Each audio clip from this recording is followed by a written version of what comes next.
కట్టూరు శ్రీనివాస్ అండి, దేవరపల్లి. మాకు ఈ రోజు జగన్ గారు ఏదో మాకు బెయిల్ చూసి మాకు ఏదో మంచి రేట్ ఇప్పిస్తామని చెప్పి వచ్చారు. రేట్ ఇప్పించడం వల్ల కూడా అసలు పొగగా ఆక్షన్ విధానాన్ని చూడలేదు. ఆయన చూడకుండా మా బెయిల్ అన్నింటినీ కూడా తొక్కేశారు. రైతు అన్న వాళ్ళు లేకుండా కార్యకర్తలను కూడా తీసుకొచ్చి రైతులు వాళ్ళు శుభ్రంగా మా బెయిల్ శుభ్రంగా పాటు చేశారు. అంతే తప్ప ఒక ఆక్షన్ విధానాన్ని కానీ ఆక్షన్ ఎలా జరుగుతుందని కానీ ఆక్షన్ లో ఏ సమస్యలు ఉన్నాయని కానీ రైతుకి ఏ సమస్య ఉన్నదని మాకు పొరపాటు అడగలేదు.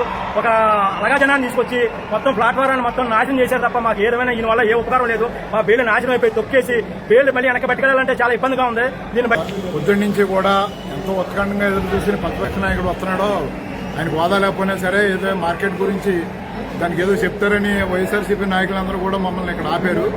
కానీ అక్కడ వచ్చిన తర్వాత వాళ్ళ 100 మంది కూడా ఆ నాయకుడితోటి తిరుగుతుమే తప్ప వాళ్ళు మొత్తం అలగజనాలంతా తీసుకొచ్చి బెయిల్ దొక్కేసి నాశనం చేశారు తప్ప మార్కెట్ గురించి కానీ మార్కెట్ విధానాల గురించి కానీ లోకల్ ఏం జరిగింది ఇప్పుడేం జరిగింది తెలుసుకోవడానికి కూడా ట్రై చేయకుండా ఆయన బయటికి వెళ్ళిపోయాడు ఆయన.